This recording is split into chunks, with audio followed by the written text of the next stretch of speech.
The lotus, a pure flower, shimmering amidst the murky swamp, has long become a sacred and profound symbol in the hearts of Buddhists.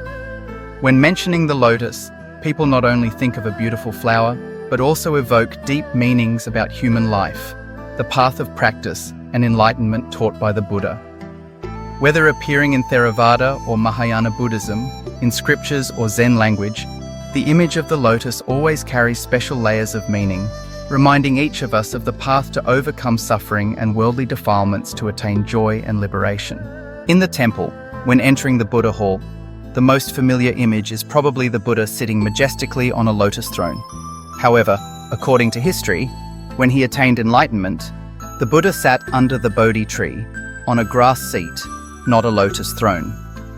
The carving of the Buddha sitting on a lotus flower is not only an artistic creation, but also carries a profound meaning about the practice of virtue, about the transformation from impurity to purity, from ordinary beings to enlightenment.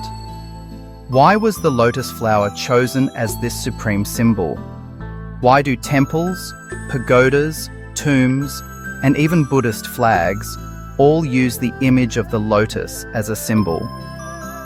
Because the lotus is the only flower that blooms brilliantly in the mud without being stained, its pure fragrance rising above the foul smell of the mud. For a long time, Vietnamese folk poetry has had the saying, "What in the pond is as beautiful as the lotus? Green leaves, white petals, and yellow stamens intertwined. Yellow stamens, white petals, green leaves, near the mud, but without the foul smell of mud." Although simple, this verse fully expresses the special value of the lotus flower, the beauty of purity that rises above all polluted circumstances. The lotus grows in mud, its stem submerged in water, but it only blooms and spreads fragrance when it rises above the water's surface. From the filthy, foul place, the lotus transforms into purity and elegance. Among flowers, roses, chrysanthemums, and apricot blossoms grow on dry, fragrant land, which is natural. The lotus, however, originates from muddy swamps, yet still blooms with a fragrant flower, which is rare. Buddhism uses this meaning to teach about the path of human practice.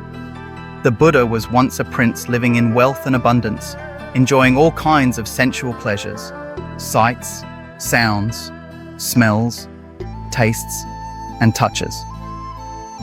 He was once immersed in the 5 desires, but then awakened, escaped, and chose the path of renunciation and practice, ultimately attaining enlightenment. This journey is likened to a lotus flower that starts as a bud deep in the mud, then gradually rises through the layers of water, finally emerging above the surface to bloom. The life of the Buddha also went through many stages, from indulging in sensual pleasures, leaving the palace to become a monk, striving in practice, maintaining pure conduct, until achieving perfect wisdom and enlightenment. For this reason, the patriarchs used the image of the lotus flower to depict the virtues of the Buddha. The statue of the Buddha seated on a lotus pedestal serves as a reminder of the ability to transform, to rise above all defilements to reach purity and liberation. In the Dhammapada, the Buddha teaches, "Just as a lotus flower blooms, fragrant and pure, beside a heap of filthy refuse by the pond, so too among the masses, defiled and blinded by worldly desires, the disciple of the right enlightenment shines brightly with wisdom." The image of the lotus in the filth is not only a symbol of purity, but also reminds practitioners to live in the world without being tainted by it. Amidst a life full of defilements, the disciple of the Buddha must preserve bright wisdom, transform afflictions, and rise above all temptations to spread the fragrance of wisdom, compassion, and purity. Moving into Mahayana Buddhism, the meaning of the lotus flower becomes even more profound. The Lotus Sutra, often abbreviated as the Lotus Sutra, likens the Buddha's wisdom, that is, the pure and clear insight inherent in everyone, to a lotus flower. The human body is likened to a pile of filthy mud, but within that impurity lies a completely pure potential, which is the nature of enlightenment, the Buddha nature. The Buddha was born for a great cause, to reveal to sentient beings, to open up and enter into the Buddha's wisdom. When one practices skillfully and lives according to the wonderful Dharma, each person will realize that within themselves there is also the lotus of wisdom and liberation, even though this body is impermanent and impure. Delving into Zen Buddhism, the Zen masters elevate the image of the lotus flower to a new level of meaning. While in the scriptures, the lotus blooms from the mud, in the language of Zen, the lotus also blooms in the furnace. The furnace is the impermanent body that is burned every day, aging, sickness, death. But within that body, there is always something that is never burned, never withers.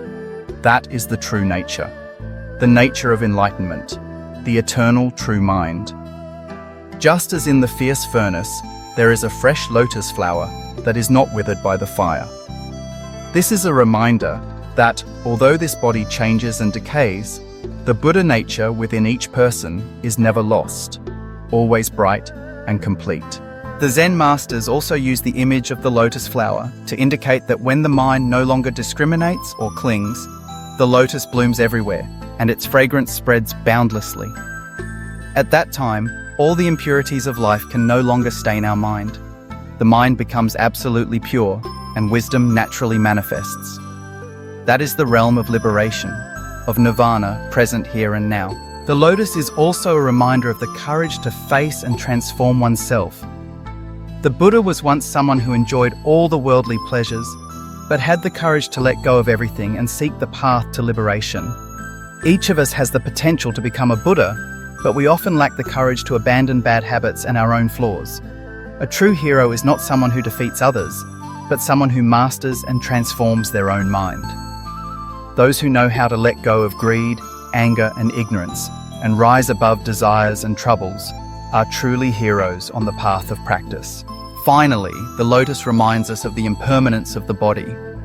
This body, after all, is merely a borrowing of earth, water, wind, and fire. It exists only through continuous borrowing and returning. If we realize that this body is temporary and impermanent, we will no longer cling to it, nor suffer from loss and change. Then, true wisdom, the lotus, will bloom in the heart, guiding us to live peacefully and freely in life. Living with the spirit of the lotus means knowing how to rise above all pollution, transforming suffering into peace, and maintaining a pure mind amidst the countless troubles of life. This is the ideal of a Buddhist, the path taught by the Buddha and the patriarchs.